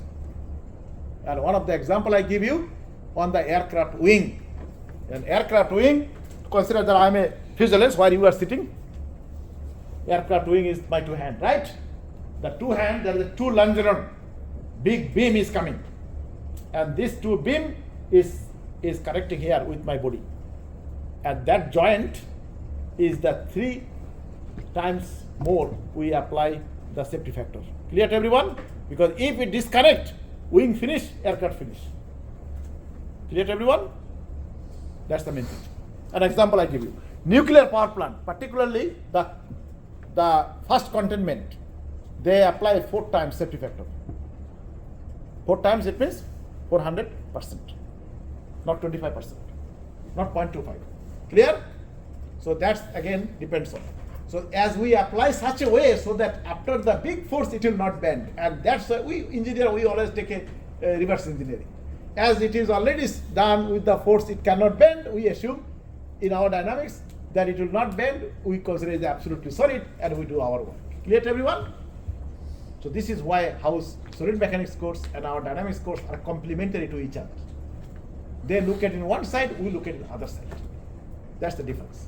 Clear to everyone? All right. So, and now, as we have a rigid body body's velocity, acceleration can be determined by different type of methods. One method is your graphical method that I love very much, and you see later today and also tomorrow we'll be spending a lot of time. Graphical method. And many of you are still struggling to understand what is it, all these things. What is this wonder of the world? But with the graphical method is a universal method. Again, I'm drawing your attention. Universal method. All other methods in the world, they compare against it. Computer does, not computer does, supercomputer does, because supercomputer, non-computer, all these things are doing on the mathematical equation. And mathematical equation is an approximate equation. They are not 100% accurate equation. So therefore, they do not have a zero solution, or they do not have a accurate solution. They already have a 10, 15, 20% error. And then, so how do you know how much big error you did? You will be comparing against graphical method, because graphical method is a universal method or absolute method. Same thing you have in your fluid flow. Have you done the fluid mechanics? Yes or no? Who taught you fluid mechanics? From RMIT? Anyone? No, Dr. Chanda taught you here, but is anyone came from RMIT? No? Yes or no? Do you remember the teacher name? No? Alright, that's fine. So in fluid mechanics, you know that at home you use water and gas. In in Singapore you use gas at home. Yes. So gas, you have a flow meter, right? And if say your Singapore gas company say that you used 20 meter cube per second, or something else unit, or liter per second, and you say no, then how the dispute will be resolved? You say that I did not use that, but the company say yes, you used it. Based on what? Based on their flow meter which is in front of your house. And now, if you go to the court, say you go to the court, because you argue with company argue with you. So who can resolve this issue? In the court. If you go to the court, so what the court magistrate will say? Magistrate will say, take this meter, calibrate it, check it against other meter. Whether maybe meter is faulty. That's why this man is complaining. So how they will do it? They can do all the flow meter in the wall, magnetic flow meter, other flow meter, propeller flow meter, whatever it is, it doesn't matter. All the flow meter calibrated against only 2 meters. That is the Venturi meter, universal method, and also orifice meter. Clear to everyone? These are the 2 meter universal method. All other can have some error, but these two no. So therefore, it will be your home flow meter will be checked against the Venturi meter.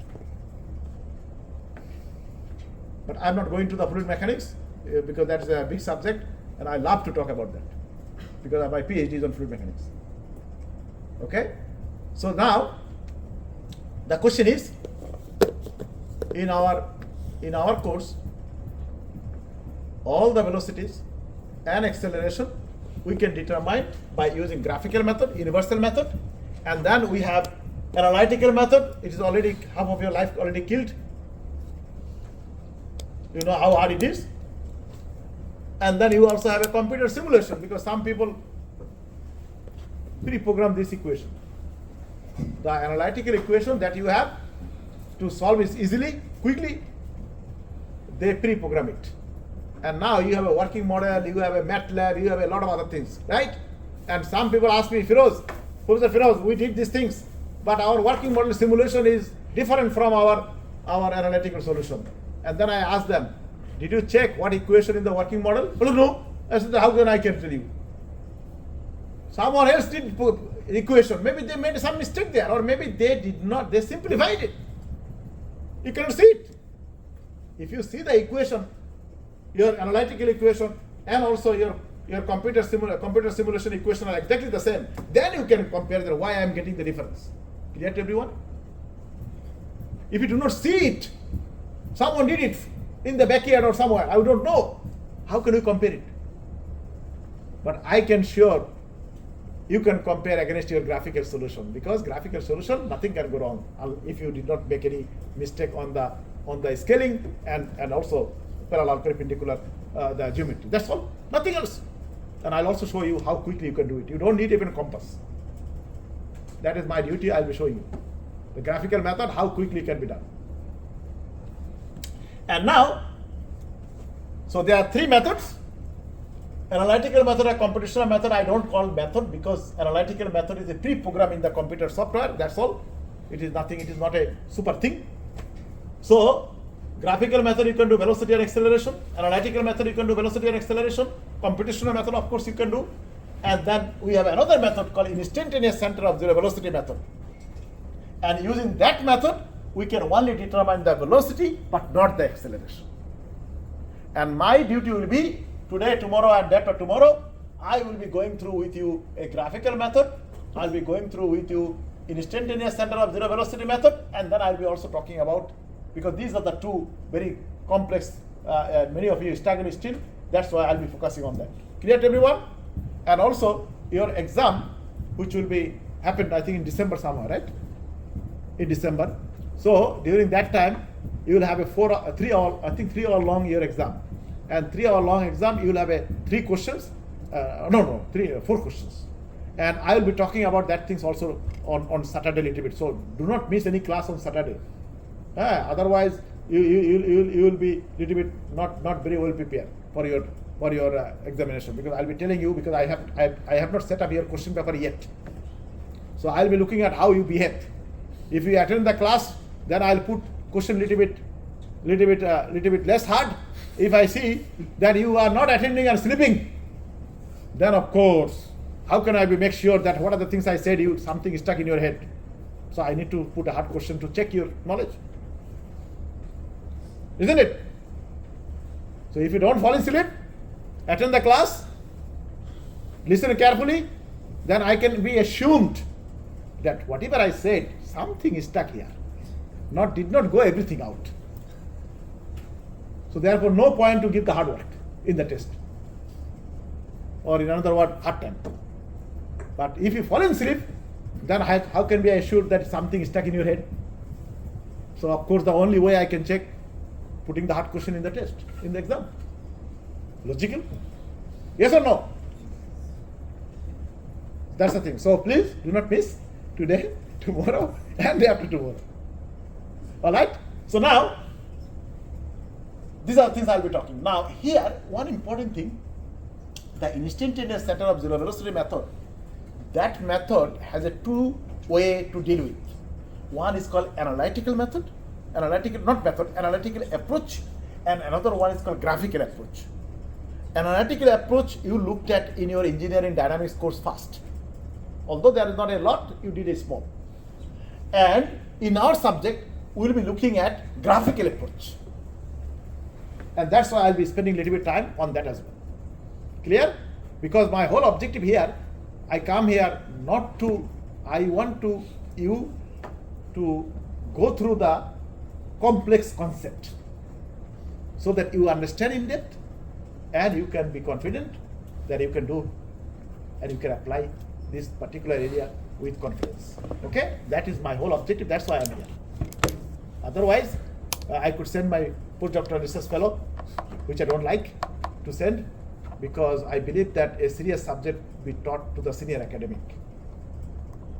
All right? The academic, those who have a knowledge in this area, they should teach. That is my philosophy. So I'll be going through with you in our today, tomorrow, and after tomorrow. Now, is it clear to everyone? So our objective is, as you know, first of all the velocity acceleration and the can be determined by 3 methods: graphical method, analytical method, and a computational method. And in instantaneous center of zero velocity method, we can only determine the velocity, not the acceleration. Not the acceleration only. Okay? And I think that is our first part, and we can have maybe, no, not yet. Let's go, we start another topic. And then we have another, because we will have around 8 o'clock. When do you want to have? 8:30, right? 8:30 we will have break, or you want to have break now? 8:30, okay. So 8:30 we'll have break, so we'll have another 15 minutes. So I start our the part 1, because that is our introductory part, and I'll be starting part 1, part 2, part 3. So we need to finish all the part 1, part 2, part 3 over our 3 days, whatever the time we have. Clear? And I also want to have a little bit time, maybe around 10-15 minutes at the end, so that I can give you some tips how we'll be preparing your examination, and what are the things you'll be doing, how you can do, how quickly you can do, what are the things you need to focus. I'll be talking about those things in our Saturday. And Saturday we have, I think, from 2 to 6, right? Isn't it? Okay, good. So let's go. Now I need to upload the another one. Just 1 second.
Okay, so let's go graphical velocity and acceleration analysis.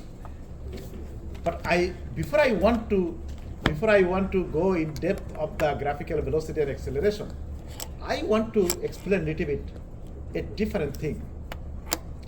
It is called synthesis of crank connecting rod piston mechanism. It is a 4-bar linkage mechanism, not a very big one, but I wanted to show you how. Remember I told you that every moving links should have at least one type of motion. Either it is a translational motion, either rectilinear translational motion or a curvilinear translational motion. That's the one thing. Second thing is either it can have a rotational motion about a fixed point or fixed axis, or third one can have a general plane motion or a combination of curvilinear translational motion plus rotational motion about a fixed point or fixed axis. So how can we see it? How can we break down it? And that's the example I want to show you before your break. So let's go to have a look. This is the crank connecting rod piston mechanism. The crank, connecting rod and a piston. This is like a single cylinder engine. You look at the schematics on the side view. Clear to everyone? A single cylinder, because although single cylinder you don't have it in car, but we have in Melbourne a lot, because lawn mower and some trimmer, they all are single cylinder, one cylinder. Okay, so look at here. In this particular problem, given OA, the crank radius is given 100 millimeter, connecting rod length is 400 millimeter. This angle here, which I did not show you, that is a 45 degree, and the omega 2, the rotational speed of the crank is 1 radian per second. We make it simple. We could put 200 radian per second, but we don't want it. We put a simple one, slowly moving. And then our objective is to find what is the velocity of the piston B, what is the acceleration of the piston B. And even you have that particular problem in your engineering dynamics, you have even assignment on that, I believe. And that assignment I designed long time ago, but I don't know whether they changed anything or not. So now, look at here very carefully. Look at here very carefully. Our OA is rotating 360 degree in relation to O. Correct or not? Our OA, the crank is, look at here, how point A, how it is rotating. Look at here.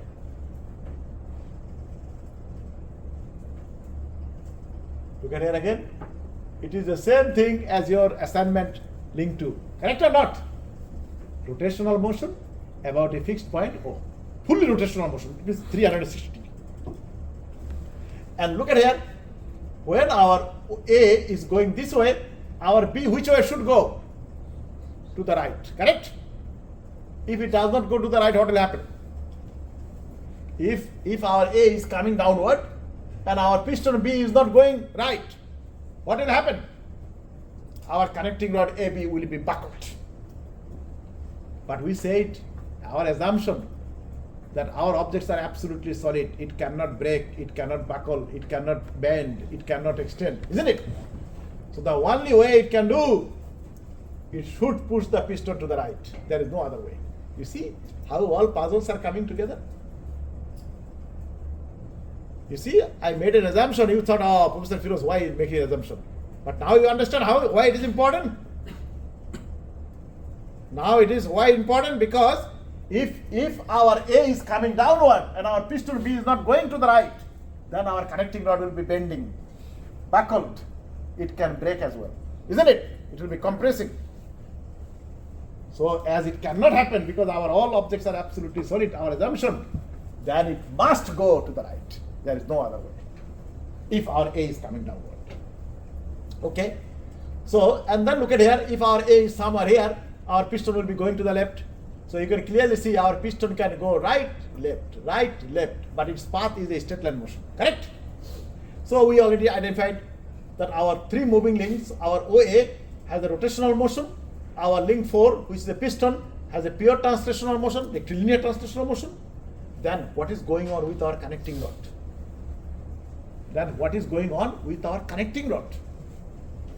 What sort of motion it has?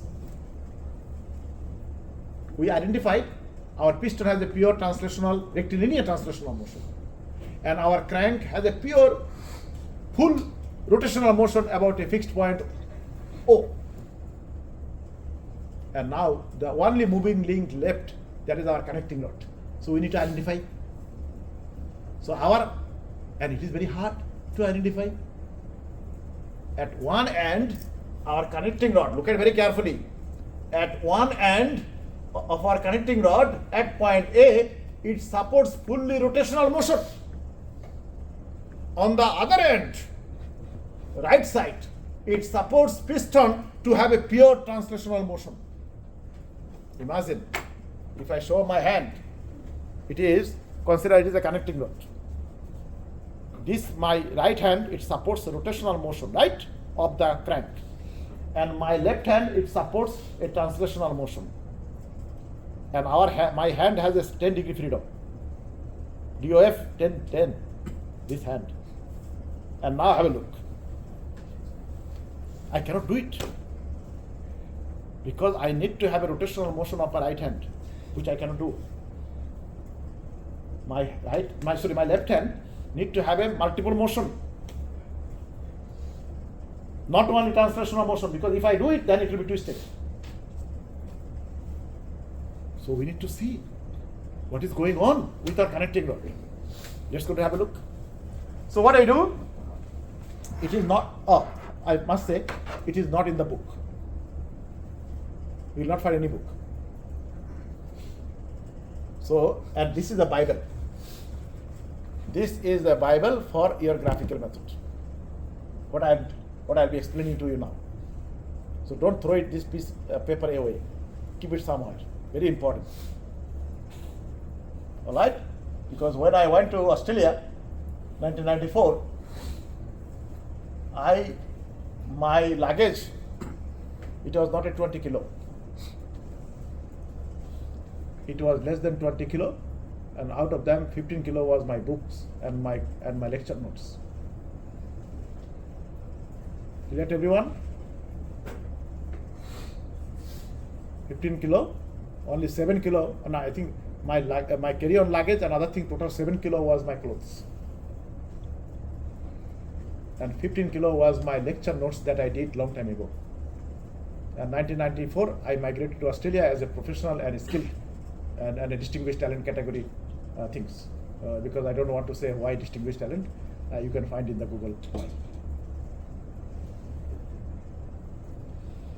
And I am lucky that I carried my undergraduate and my master's lecture note with me. Unfortunately, all of these notes not in English. Okay, because I speak Russian. I studied in Russian. My undergraduate master's, I did in Russian. So I speak Russian.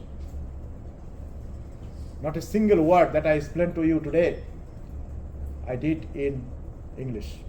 So when I speak to you, I translate from Russian and then I say in English. So maybe 100% English word, one by one. One will not be the same, but the meaning will be same.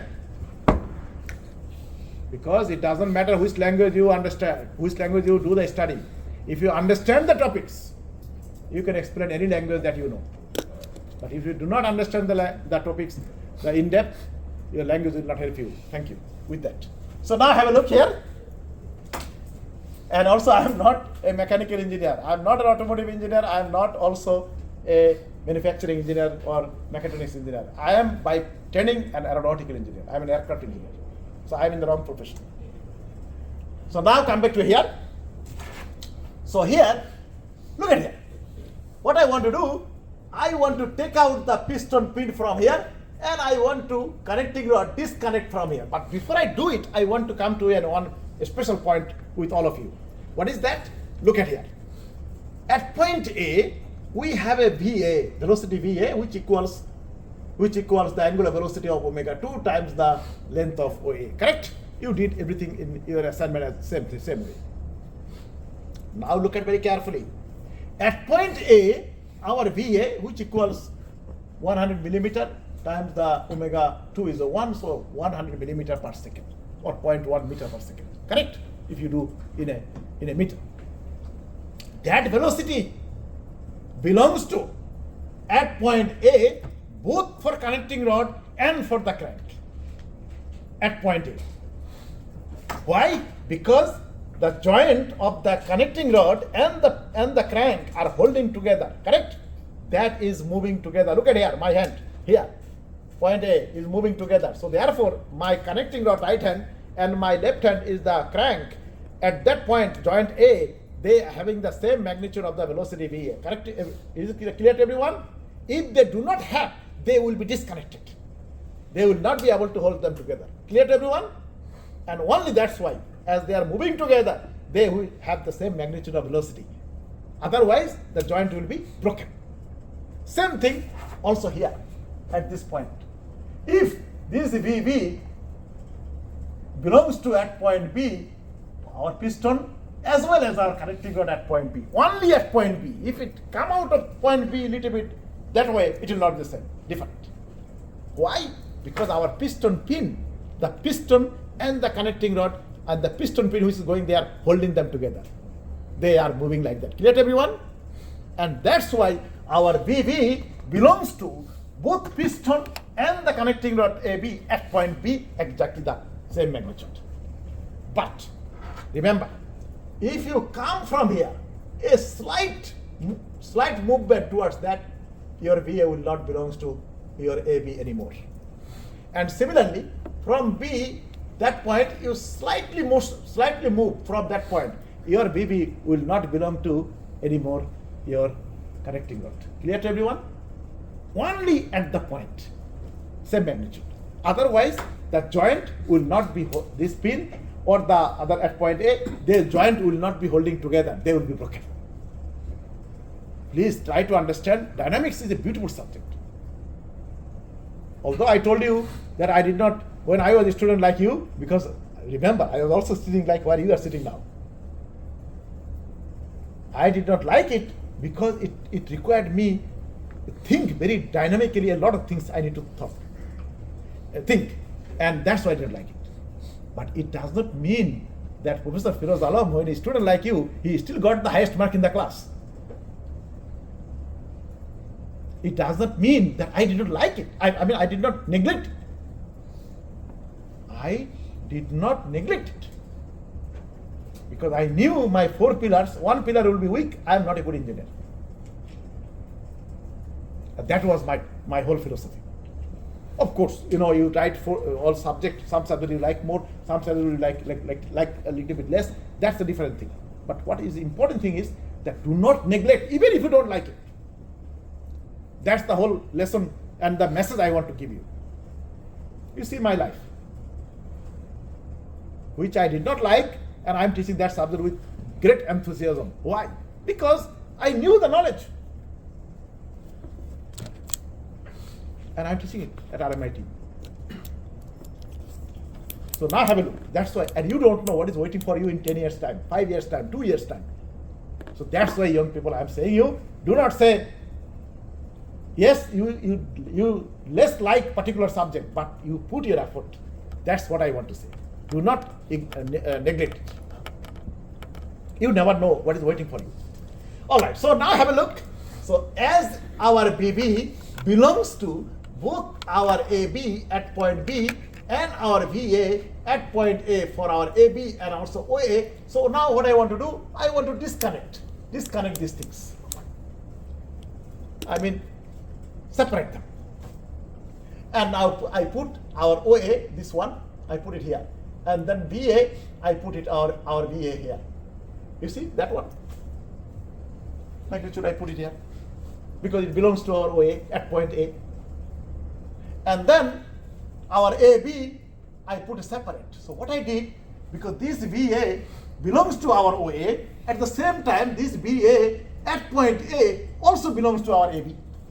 Because they are same magnitude at point A. So I just parallelly, I put it here. Parallelly. I did not do anything. Because our VA is a 90-degree angle or perpendicular to only OA. It does not perpendicular or parallel to our AB. So that's why what I did, I just parallelly I put it there because the same magnitude, same direction, that's all. And now have a look. This I disconnected from here, I piston pin I take out, and our piston here, this BB is here to the going right. Whatever the value we don't know, but we need to find it later on. And then same thing, I also put it here. Because at point B, the magnitude of BB exactly the same for piston as well as our connecting rod point B. Otherwise, piston pin will not be able to hold it together. It will be broken. Clear to everyone? And now we leave this one. Clearly we know it is a translational motion. This one we know it is a rotational motion. We don't need to hassle these two anymore. And now have a look. This one, look at very carefully. Look at there.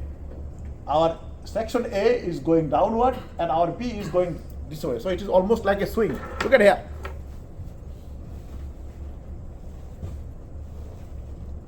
Like that. Isn't it? Like a swing. And now if we put a little axis here, and you see, if you consider my pointer is the axis here, right? Axis is going parallelly like that. And you look at here carefully, young people. And when it's doing, you can see that it is actually rotating in relation to that axis. Correct or not? So it has a rotational motion as well.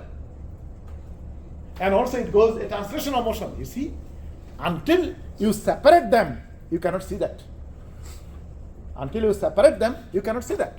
And now have a look. Now have a look. So it shows something happening, complex motion. But how this complex motion is happening, we still not clear yet. So what I did, look at there. I took that connecting rod again here.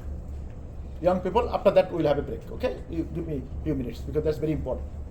So that connecting rod I put it here again. And then what I did, look at very carefully. This our VA is this VA. Can you see that? The red one. That VA I put it here. And parallelly, I also put it here. Look at there what I did. This VA, I also put here as well VA. But exactly parallel. So, if I put a parallel, then what happens? Look at very carefully. What is our pen?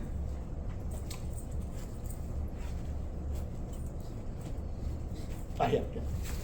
So now I show you a little demonstration, which I really didn't want you to go on that. But unfortunately, if I don't do it, it will not be clear to you. And now have a look. I have a 2 pen. And each of them, you consider that 2 meter per second, 2 meter per second, 2 meter per second, 2 meter per second. So they are 4 meter per second together. And now look at here, this is my body. And this point, say this point A, this point B. And now I put my 2 velocity here. This side of my body is going 4 meter per second this way, and this side of the body also going 4 meter per second. So both section is moving same speed, but they are parallel. Look at here, young people. They are parallel. They are parallel.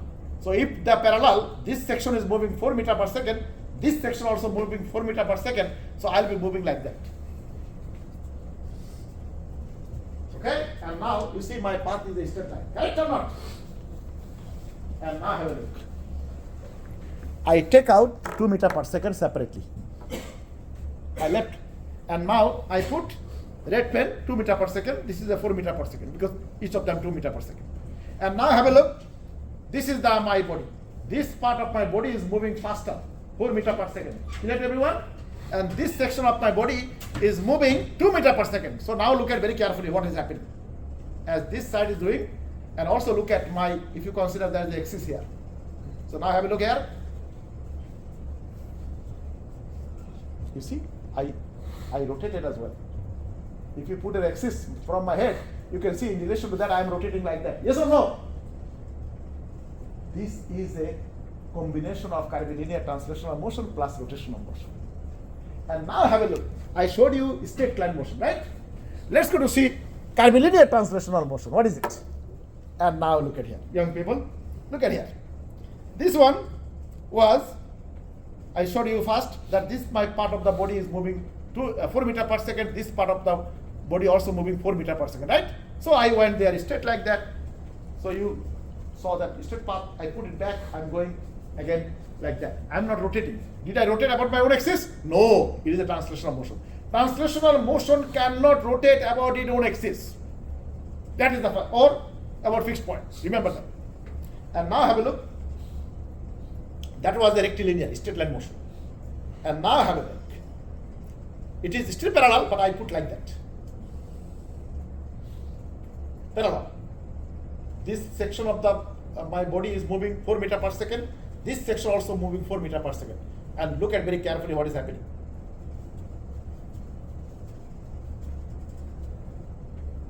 When I came here, did I rotate? No. And now look at here, I change it like that.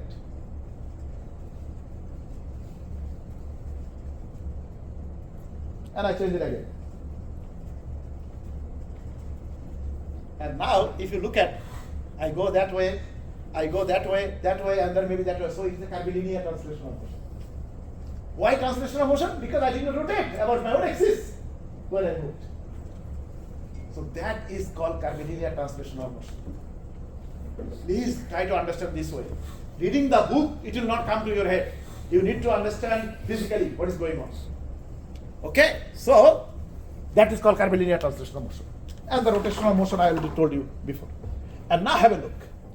So if I put, like our case, 4 meter this way, 4 meter this way. Now look at here. This one and this one same, so it will be moving like that, correct? So it is purely curvilinear translational motion. Clear? And of course, if the direction is moving, it can move again other way. So it is. And now, but we, at point B, look at here very carefully. At point B, we do not have a BA. We have only BB. So I need to correct it. It is not a right thing is happening. It is not a right thing happening. Because our original at point B, we do not have a BA. Do we have a BA? No. So I put a plus. And then I brought the connecting rod again. And then the connecting rod, what I did, I put a rotational motion. Look at here. A rotational motion in relation to A, omega AB. And as a result, omega AB, the connecting rod rotational motion, starting from A up to B, everywhere is same. Otherwise, it will be twisted. Same thing also our OA, omega 2 from at point O, at point A, everywhere is same.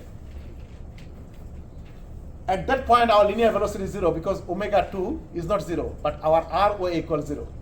As we move up to that point, our omega is constant, omega 2 is constant, but our RA radius is increasing. That's why we are getting at that point is the maximum velocity. That's why I am showing you with a stress how it is. As you go from here, velocity increases. As you come here, velocity decreases. Why? And at point O is 0 because your ROA equals 0. It is rotating in relation to O. That's all. So now, exactly the same principle. If our omega AB is this rotational velocity is in relation to A, so therefore here omega AB is still there, but RAB is 0. So therefore no relative velocity there. But as we come here, our RAB increases. Maximum is here. So that's why it will be velocity, this relative velocity BBA, omega AB times RAB, And you can see I draw a limit line, because here is a 0, RAB is 0 here, because it starts from here. As we are coming out, our RAB is increasing, maximum will be at point B. And that velocity is a 90-degree angle of this connecting rod. And now have a look. We have a BVA, we have a VA. It is a vector. It is all vector. So what I did, I took together. Look at there here. I put our VA, that VA here, and this VA here, and this VVA is here. And this is our VA, this is our VVA. And now you have two vectors. To find out the resultant vector or net vector, what do you need to do? You need to make a parallelogram, right? Forces parallelogram you have done in your high school math. Those who done. So I made a parallelogram, and the diagonal of the parallelogram will be the resultant vector or the net vector, correct? And that is your VB. You see? And now here you can clearly see this is a curvilinear translational motion. This is a rotational motion about a fixed point. When these two combined, we get general plane motion or complex motion of our connecting rod. Young people, in our definition here, I clearly said, I think this one or the other one. I think this one, not this one. Here I clearly said that our general plane motion, it is a combination of a curvilinear translational motion plus rotational motion. Example is showed here, and I show you here. What are the things I said? Let's go to have a look. I did not tell you different thing. Look at here. The definition. What is the general plane motion? Mix of a curvilinear translational motion plus rotational motion. You see? And you saw there, curvilinear translational motion plus rotational motion about a fixed point. You see? You see? Now let's go to that slide, and then we'll stop and we'll have a little break. So, hey young people, look at there. It is a curvilinear translational motion plus rotational motion about a fixed point. When it is combined, we get the general plane motion of our connecting rod. Our connecting rod really undergoes a complex motion. Our connecting rod really undergoes a complex motion. That is the Bible of your graphical velocity direction, perpendicular, parallel. It's coming from here. Clear? It is not in the book, and you need to rely on Firoz Alam's head and this one. Do not throw it away, because dynamics, it purely depends on how your teacher teaches you.